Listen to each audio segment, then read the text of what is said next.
The farmhouse cost me $287,000.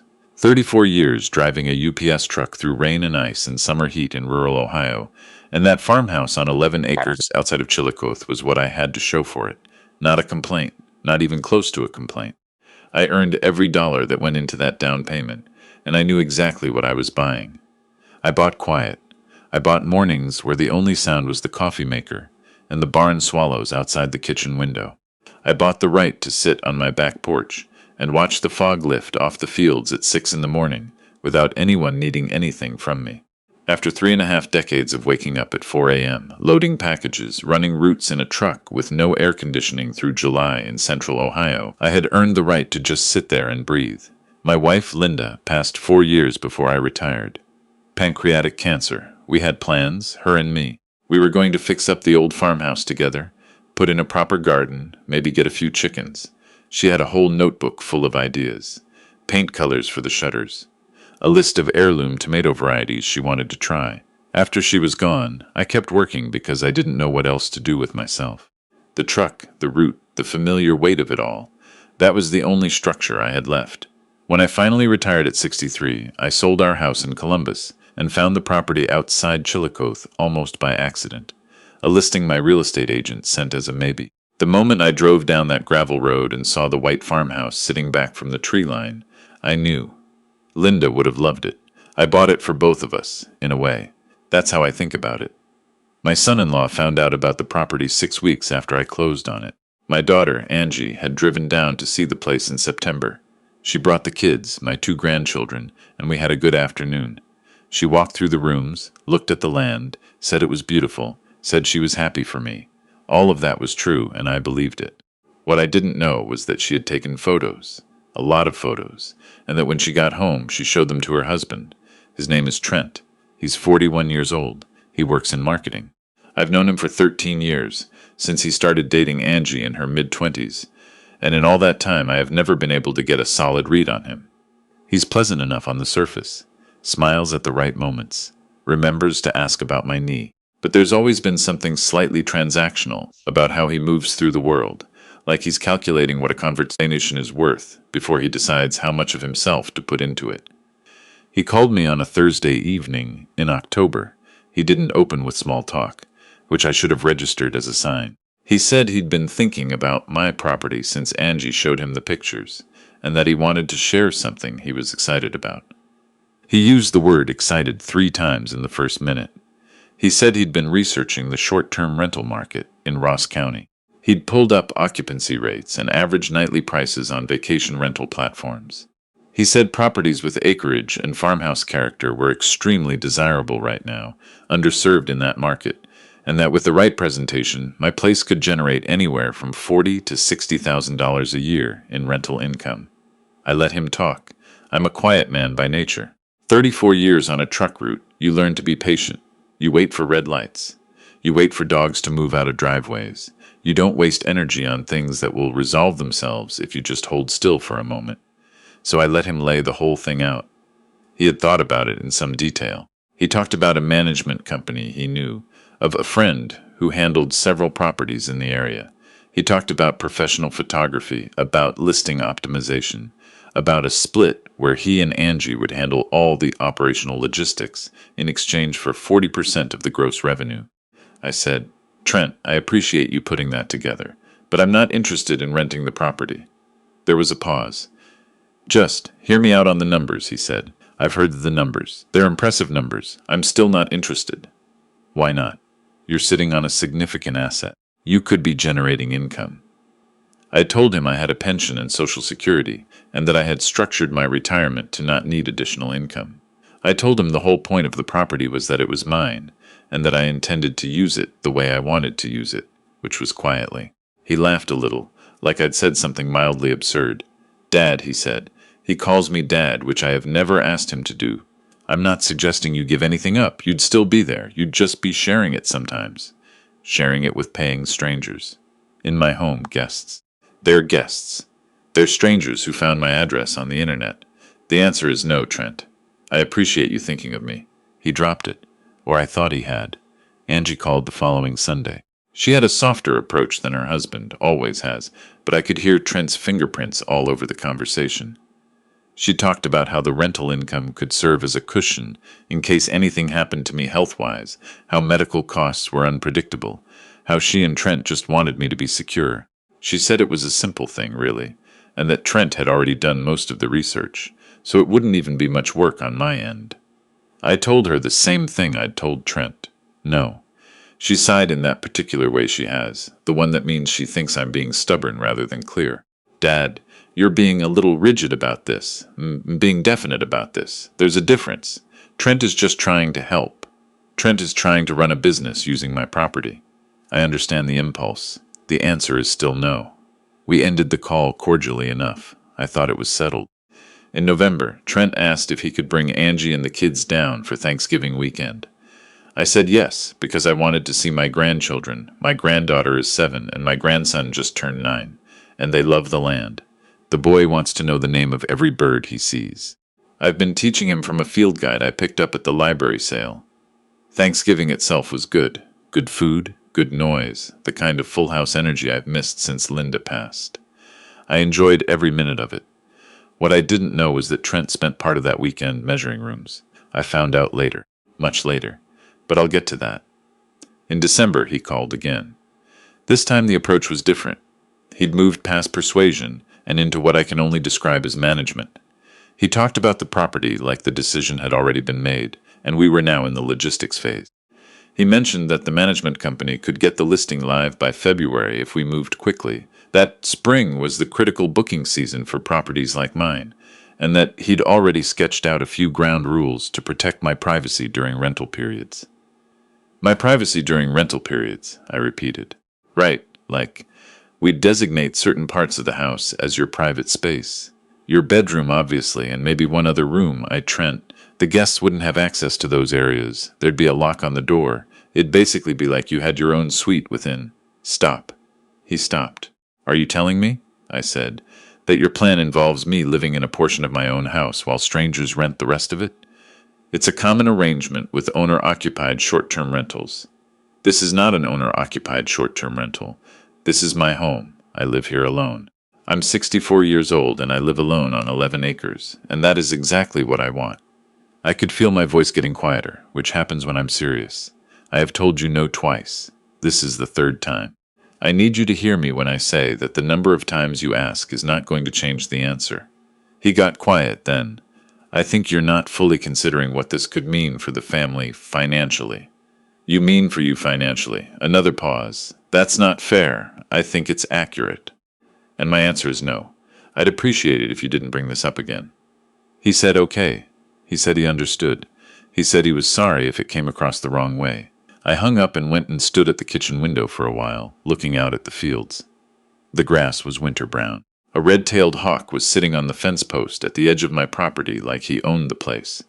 I watched him until he decided to leave. I thought the matter was done. In January, I noticed something odd. A property management company I'd never contacted sent me a welcome email.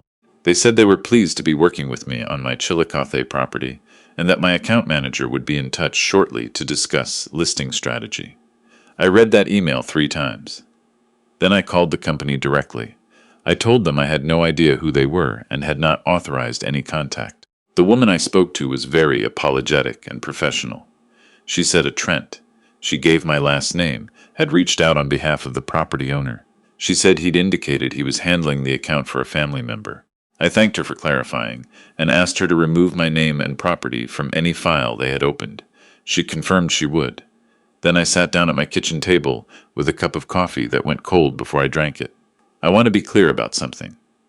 I don't have a dramatic temper. I never have. Linda used to say I ran at a steady 60 degrees Fahrenheit.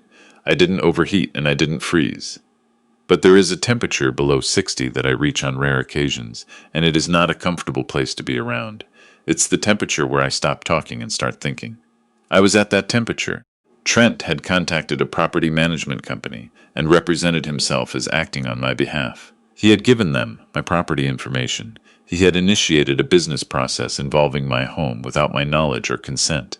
And he had done this after I had told him no clearly 3 separate times. I didn't call Trent. I didn't call Angie.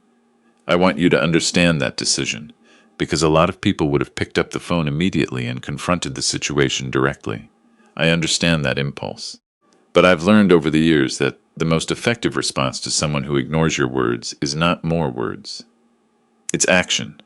I drove to Columbus the following week and met with a real estate attorney named Alan Schreiber, whose office was on West Broad Street.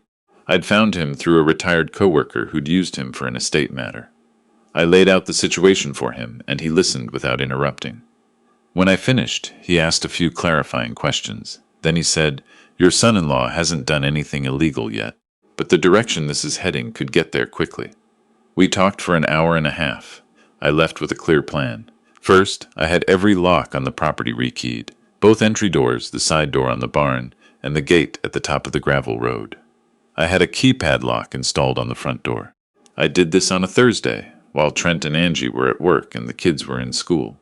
Second, I had a security camera system installed. 4 exterior cameras, one in the main hallway, one covering the back porch, everything fed to an app on my phone. I could see every corner of my property from anywhere in the world. Third, I had my attorney draft a formal cease and desist letter addressed to Trent, specifying that he had no authority to represent me in any business matter involving my property, that any further contact with any rental platform, property management company, or real estate entity on my behalf would be considered unauthorized and potentially fraudulent, and that I would pursue all available legal remedies if this behavior continued. The letter was sent certified mail to his home address. He called me 20 minutes after the delivery notification showed on my phone. I let it go to voicemail. He left a message saying he could explain, that I was misunderstanding his intentions, that he was just trying to get the groundwork laid so I could make an informed decision when I was ready. He called 4 more times over the next 2 days. I let all of them go to voicemail. Angie called on a Wednesday night. She did not start soft this time. "Dad, Trent is upset. You sent him a legal letter." "I did. You could have just called. I've called. I've explained my position. It didn't seem to register. I kept my voice even." "He contacted a business on my behalf without my permission, Angie. He gave them my property information. He was setting up a rental account in my name. He was trying to help. He was trying to make money off my property after I explicitly told him no 3 times. Those are different things, and I need you to think carefully about which one is actually happening here." There was a long silence. "I know you, Miss Mom," she said finally, and her voice was different now, softer. "And I know this place means a lot to you. But you're 64, and you live alone out there, and it worries me. I appreciate that. I do.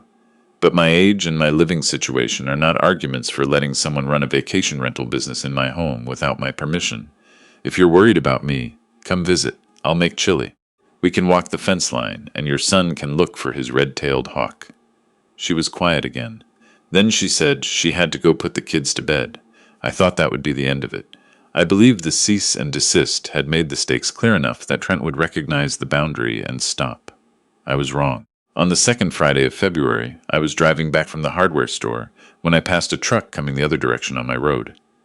It was a white panel van with the logo of a photography company on the side. I watched it in my rearview mirror. It turned down my gravel road. I turned around. By the time I got back to my gate, there were 2 people standing in front of it, looking at it with the expression of people who expected to be on the other side of it. One was holding a camera bag. The other was on her phone. I lowered my window. "Can I help you?" I said. The woman on the phone looked up.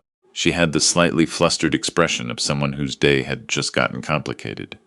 "We're here to do a property shoot for a vacation rental listing. The contact we have is Trent. This is my property," I said. "I didn't authorize a photo shoot. I didn't authorize a listing. I'd like you both to leave, please." She looked at her phone. "He said the owner was aware. I am the owner, and I'm asking you to leave." Politely. They left. I sat in my truck at the gate for a few minutes. Then I pulled out my phone and called Alan Schreiber's office. The following week, my attorney filed for a restraining order against Trent that would prevent him from taking any action related to my property, including contacting rental platforms, property management companies, photographers, or any other party, without my explicit written consent. We included documentation of the property management company contact, the cease and desist, the voicemails, and the photography appointment he had scheduled without my knowledge. The judge granted the temporary restraining order within 48 hours. I didn't tell Angie it was coming.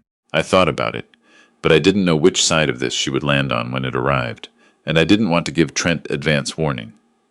I found out later that he was served at his office, which I hadn't specifically planned, but which I also can't say bothered me very much. Angie called that evening. She was crying. She said she couldn't believe I had done this to her family. She said her husband was humiliated. I said, "Angie, I need you to listen to me carefully. Your husband attempted 4 separate times to take control of my property without my consent. I told him no directly and clearly. He sent a photographer to my home. I am 64 years old, and this is the only home I have, and I will defend it using every legal tool available to me. I'm sorry he's embarrassed. But this is the consequence of what he did." She said she needed time. I told her I understood. I told her I loved her and that I would be here when she was ready. I hung up and went out onto the back porch. It was cold that February night, properly cold, the kind that comes in from the northwest across open fields and has nothing in its way to slow it down. I stood out there in my heavy jacket with my hands around a mug of decaf, and I looked out at my 11 acres in the dark. The security light on the barn cast a long shadow across the dead grass. Somewhere out in the tree line, an owl was making his usual rounds. I thought about Linda. I thought about what she would have said. She had a way of getting to the center of things without drama. She would have probably said something like, "Well, you gave him enough chances." She would have been right. The restraining order hearing was scheduled for late March. Trent, through his own attorney, agreed to a consent order that formalized everything in the temporary restraining order on a permanent basis. No admission of wrongdoing on his part, which his lawyer apparently made a condition. I didn't care about that. I didn't need him to admit anything. I needed him to stop. The agreement was signed on a Tuesday. I drove home from Columbus that afternoon the long way, through the back roads, past the farms and the empty winter fields, and the occasional house with smoke coming out of the chimney. I stopped at the same diner I'd been going to since I found this property, ordered coffee and a piece of pie, and sat by the window watching the traffic on Route 50. The waitress, who knows me by now, asked if I was celebrating anything. I said I was just glad to be home. Angie and I talked in April. A real conversation, not a fight. She said she understood, finally, why I'd done what I did. She said Trent had admitted to her, privately, that he'd pushed too far. She said he was embarrassed and that he probably owed me an apology, though she didn't commit to when that might happen. I told her not to push him on my account. People come around in their own time, or they don't, and either way I'm not waiting on it.